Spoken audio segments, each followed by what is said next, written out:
herkesin hayırlı uğurlu olsun. Buraya güzel bir mangal sistemi kurduk.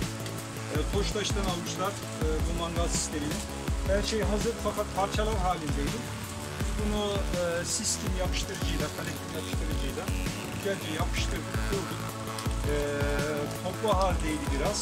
Bunu doğru şekilde kurmak da önemli zaten. Burada güzel bir mangal sistemi, ızgarayı bunlara zaten kanallara sokuyorsunuz. Ateşimizi burada yakınca gayet muntazam, kullanışlı bir mangal sistemini kurmuş olduk. Her şey hazır olduğu için normal maliyeti 1500 lira mıydı abi? 1500. 1500 liraymış Koçtaş'ta. Bunu zaten yaptırmaya çıksan 3 lira maliyeti yani. Ve bunun kadar estetik olmaz. Arkadaşlar böyle gayet güzel. Bunu boyayabilirsiniz de böyle duvar boyasıyla gayet siyah dayanıklı boyalar var. Bunları tercih ettim. Daha sağlam oluyor. Boyası soyunuyor. Evet. Hayırlı olsun abi. Eline sağlık.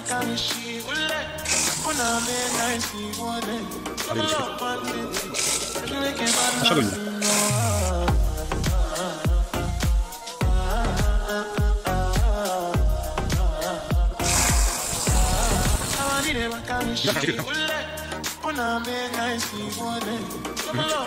Bu şey, buradaki çamadan üstünde sayı.